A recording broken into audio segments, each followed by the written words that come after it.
Assalamualaikum warahmatullahi wabarakatuh. Baiklah kawan-kawan, saya akan menceritakan tentang salah satu kisah sahabat Nabi yang bernama Zubair bin Awam. Dia adalah Zubair bin Awam bin Khuwailid al-Quraisy. Sejak kecil Zubair diasuh oleh ibunya. Ayahnya yang bernama Awam telah meninggal dunia ketika Zubair masih kecil. Ibu Zubair mendidik Zubair dengan didikan yang keras karena ibunya berharap agar Zubair tumbuh dewasa sebagai anak yang pemberani dan kuat. Siapakah ibu dari Zubair itu? Bernama Sofiyah binti Abdul Muthalib. Tahukah kalian siapa Sofiyah binti Abdul Muthalib itu?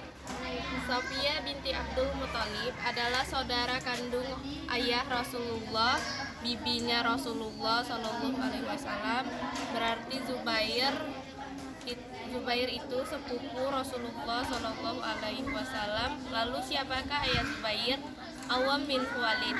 Dia adalah saudara kandung istri Rasulullah Shallallahu Alaihi Wasallam, Khadijah binti Khuwailid.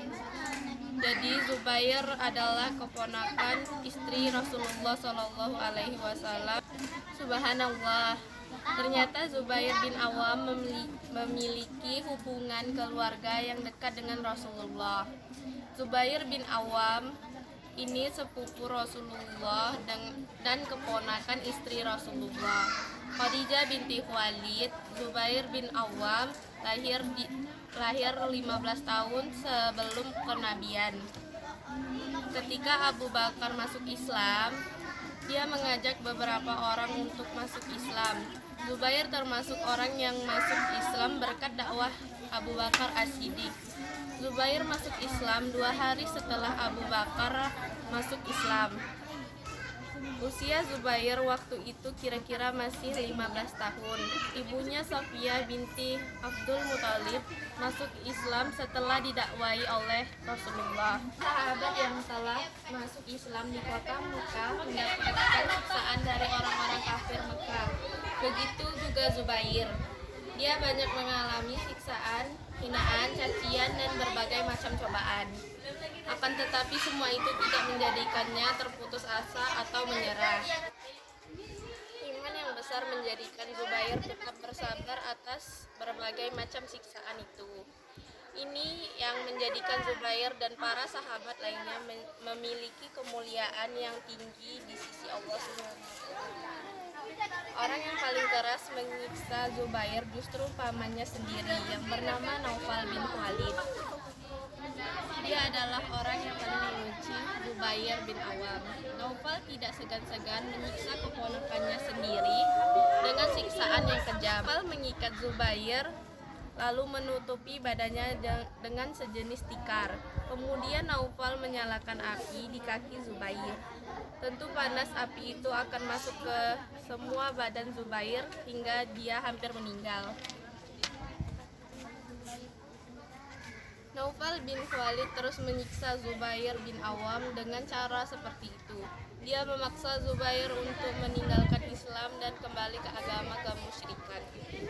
Walaupun usia Zubair masih muda, tetapi iman Zubair sangatlah kuat. Dia tetap bersabar atas siksaan yang keras itu dan tidak akan kembali ke agama syirik. Zubair tetap beriman kepada Allah Subhanahu wa taala dan Rasulullah Shallallahu alaihi wasallam dengan kondisi tersiksa. Zubair berkata, "Saya tidak akan kembali kepada kekufuran." Siksaan demi siksaan dia alami.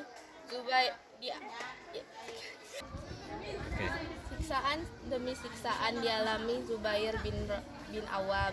Ketika Rasulullah Shallallahu Alaihi Wasallam mengizinkan para sahabat untuk hijrah ke Habsyah, Zubair termasuk sahabat yang ikut hijrah ke negara Habsyah. Akan tetapi, kecintaan Zubair kepada Rasulullah sangatlah besar. Dia tidak bisa tinggal jauh dari Rasulullah. Akhirnya Zubair memilih untuk kembali ke kota Mekah agar bisa berdekatan dengan Rasulullah walaupun dia harus mengalami siksaan lagi. Adik-adik yang dirahmati adik-adik, dirahmati oleh Allah Subhanahu wa taala, lihatlah betapa besar kecintaan Zubair bin Awam kepada Rasulullah Shallallahu alaihi wasallam. Dia rela berkorban demi menunjukkan kecintaannya kepada Rasulullah. Zubair mendengar bahwa Rasulullah Shallallahu alaihi wasallam diculik oleh kaum kafir. Mereka ingin membunuh Rasulullah Shallallahu alaihi wasallam. Maka Zubair bin Awam yang ketika itu masih muda pulang ke rumahnya dan mengambil sebilah pedang. Lalu dia keluar dari rumahnya untuk mencari Rasulullah Shallallahu alaihi wasallam. Ketika orang yang melewati Zubair selalu mempertawakannya. Orang-orang itu berkata, anak kecil ini membawa pedang, memang dia mau kemana? Zubair tidak memperhatikan omongan orang dan terus mencari Rasulullah Shallallahu alaihi wasallam. Akhirnya dia menemukan Rasulullah Shallallahu alaihi wasallam di pinggiran kota Mekah. Kemudian Rasulullah berkata kepadanya, "Ada apa dengan dirimu, wahai Zubair?" Zubair berkata, "Saya mencari engkau." Rasulullah pun tersenyum dan mendoakan Zubair. Allah Subhanahu wa taala telah mengizinkan Rasulullah Shallallahu alaihi wasallam untuk hijrah ke Madinah. Maka seluruh sahabat langsung hijrah ke kota Madinah. Mereka berangkat berkelompok dengan cara bersembunyi-sembunyi agar tidak diketahui oleh orang kafir di Mekah. Ada 3 orang dari sahabat Rasulullah yang hijrah secara terang-terangan. Mereka berjalan di hadapan orang-orang kafir dengan penuh keberanian. 3 orang itu adalah Umar bin Khattab, Hamzah bin Abdul Muthalib, dan Zubair bin Awam. Zubair bukanlah seorang anak muda biasa. Dia anak muda yang sangat berani. Zubair telah berjuang demi menegakkan Islam. Peperangan demi peperangan telah dia ikuti.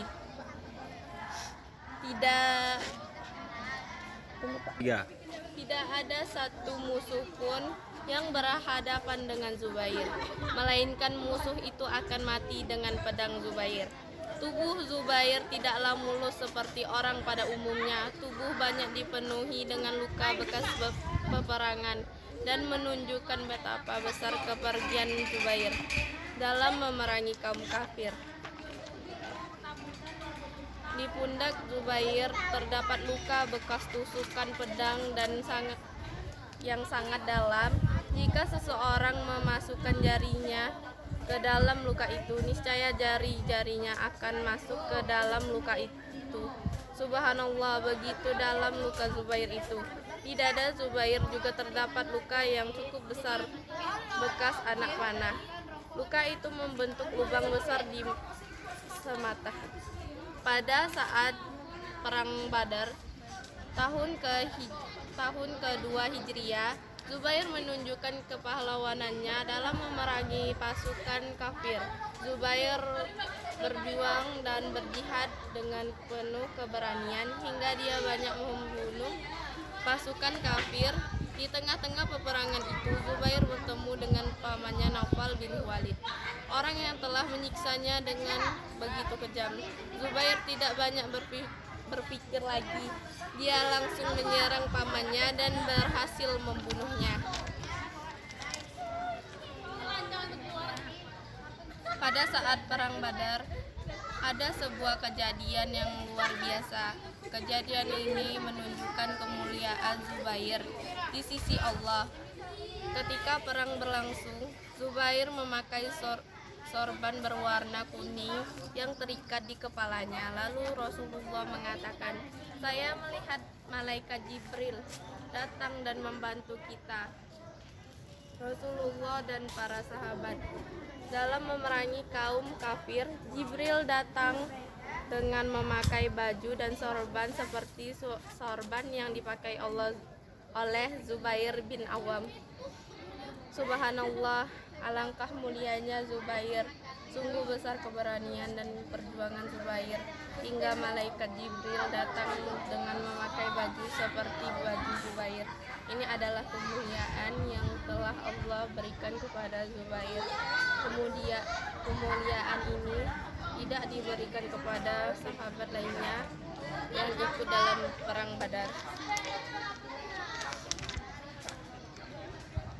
Pada waktu perang Uhud, perang kedua yang terjadi pada tahun ke-3 Hijriah, Rasulullah melihat seseorang dari pasukan kafir yang banyak membunuh para sahabat dengan kekuatannya. Rasulullah bersabda, "Bangunlah wahai Zubair, hadapi lelaki kafir itu dan bunuh dia." Zubair pun maju tanpa perasaan takut sedikit pun menghadapi lelaki kafir yang tangguh itu. Zubair pun melawannya dengan penuh keberanian dan akhirnya berhasil membunuhnya. Ketika perang Uhud selesai, banyak para sahabat dan yang terluka termasuk Rasulullah. Wajah beliau terluka dan 4 gigi geraham beliau patah. Rasulullah takut kalau pasukan kafir itu kembali dan menyerang umat Islam di Madinah. Akhirnya Rasulullah mengajak para sahabat untuk kembali menghadang pasukan kafir agar mereka tidak menyerang Madinah. Padahal para sahabat ketika itu terluka parah, akan tetapi mereka tetap taat kepada Allah Subhanahu wa taala dan Rasulullah Shallallahu alaihi wasallam. Para sahabat mentaati ajakan Rasulullah. Mereka keluar dari Madinah untuk melihat pasukan kafir. Walaupun tubuh mereka kelelahan dan dipenuhi banyak luka, Allah Subhanahu wa taala memuji para sahabat ini ketika ketaatan mereka dalam firman Allah yang artinya yaitu orang-orang yang mentaati perintah Allah dan Rasul-Nya sesudah mereka mendapat luka dan peperangan Uhud. Oke, lanjut. Adik-adik yang dirahmati Allah Subhanahu wa taala. Inilah Zubair bin Awam radhiyallahu anhu. Sejak berusia 17 tahun telah menunjukkan keberaniannya dalam memerangi pasukan kafir.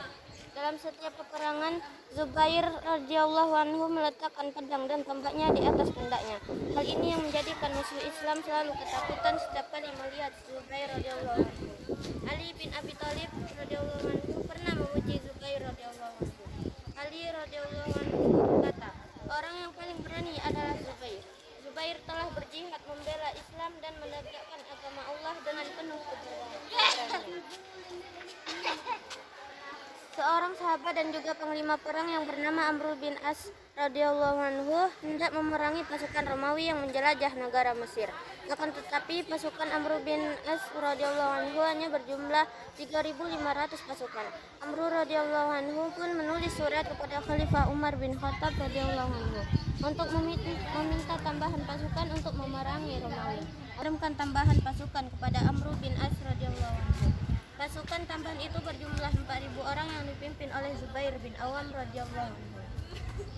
Ketika Zubair radhiyallahu anhu datang ke Mesir, dia melihat Amr radhiyallahu anhu dengan pasukannya lagi mengepung benteng Babilion, Mesir.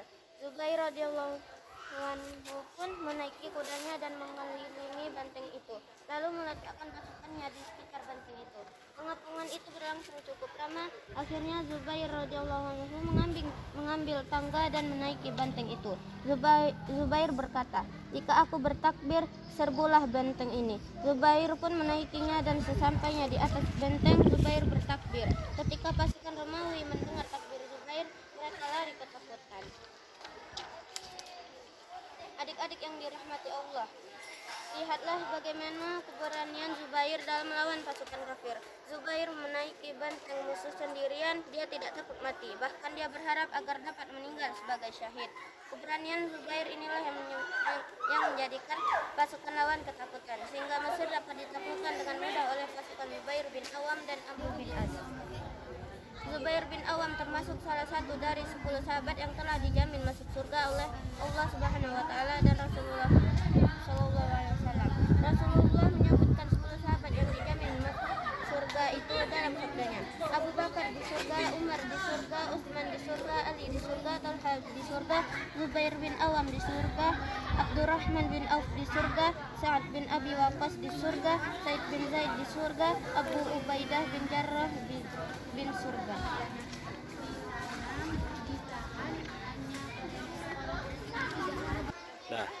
Rasulullah SAW pernah memuji Zubair bin Awam ketika beliau meminta para sahabat untuk melihat kondisi kaum Yahudi dari suku Quraidah. Zubairlah yang bangun dan menawarkan diri untuk datang sendiri dengan kudanya ke perkampungan suku Quraidah. Ini dilakukan Zubair sebanyak 3 kali. Atas keberanian Zubair ini Rasulullah memujinya dengan mengatakan, setiap nabi itu memiliki penolong dan penolongku adalah Zubair. Abu Hurairah bercerita, pada suatu hari Rasulullah SAW pergi ke Gunung Hira. Tiba-tiba gunung itu bergerak seperti gempa bumi. Lalu Rasulullah SAW berkata, diamlah wahai gunung Hira, jangan bergerak, karena di atasmu ada seorang nabi, yaitu Rasulullah SAW, seorang siddiq yaitu Abu Bakar, dan orang yang mati syahid. Abu Hurairah berkata, pada waktu itu Rasulullah SAW pergi bersama Abu Bakar, Umar bin Khattab, Utsman bin Affan, Ali bin Abi Thalib, Talha bin Ubaidillah, Zubair bin Awam, dan Sa'ad bin Abi Waqqas. 3, mulai. Adik-adik yang dirahmati Allah, perhatikanlah sabda Rasulullah SAW di atas. Rasulullah SAW telah memberitahukan kepada kita bahwa Zubair bin Awam akan meninggal sebagai syahid. Zubair masuk surga karena sudah mendapat jaminan dari Rasulullah dan karena meninggal sebagai syahid. Sungguh, apa yang disampaikan Rasulullah tentang kematian Zubair itu terjadi. Zubair terbunuh sebagai syahid. Umar bin Khattab terbunuh sebagai syahid. Begitu juga Ali, Talha, dan Abdurrahman bin Auf. Ini adalah mukjizat Rasulullah. Zubair bin Awam, sepupu Rasulullah SAW, seorang pemberani yang telah berjuang membela Islam dan menyebarkan Islam, seorang yang telah dijamin masuk surga. Benar apa yang dikatakan oleh Rasulullah SAW bahwa Zubair radhiyallahu anhu meninggal sebagai seorang syahid. Pada bulan Rajab tahun 36 Hijriah, Zubair bin Awam dibunuh oleh seseorang yang bernama Umar bin Jurmuz. Zubair meninggal sebagai syahid pada usia 64 tahun. Berita kematian Zubair terdengar oleh para sahabat Rasulullah. Ali bin Abi Thalib juga mendengar berita itu. Ali dan para sahabat lainnya menangis ketika mendengar terbunuhnya Zubair. Ali dan para sahabat Rasulullah pun bersedih atas terbunuhnya Zubair, karena Zubair dibunuh dengan cara yang tidak benar. Sungguh Zubair bin Awam di mata para sahabat. Pada suatu hari, pembunuh Zubair yang bernama Umair bin Jurmuz datang ingin bertemu dengan Ali bin Abi Thalib. Setelah Ali mendengar bahwa pembunuh Zubair datang ke rumahnya ingin bertemu dengannya, Ali berkata kepada penjaga pintu rumahnya, izinkan dia masuk, pembunuh Zubair ini akan masuk neraka. Saya mendengar Rasulullah SAW bersabda, setiap nabi itu memiliki penolong dan penolongku adalah Zubair. Semoga Allah Subhanahu wa Ta'ala meridai Zubair bin Awam, dan kita memohon kepada Allah agar kelak kita di surga bersama Rasulullah dan para sahabatnya. Gimana kan? Baiklah. 3. Baiklah, terima kasih teman-teman sekalian. Inilah kisah Sahabat Rasulullah SAW, Zubair bin Awam, yang dijamin masuk surga oleh Nabi Muhammad SAW. Baiklah, sekian dari kami siswa MTS Muhammadiyah. Saya Ira Diana dan Saskia Ananta mengucapkan terima kasih yang sebesar-besarnya. Kami akhiri, wassalamualaikum warahmatullahi wabarakatuh.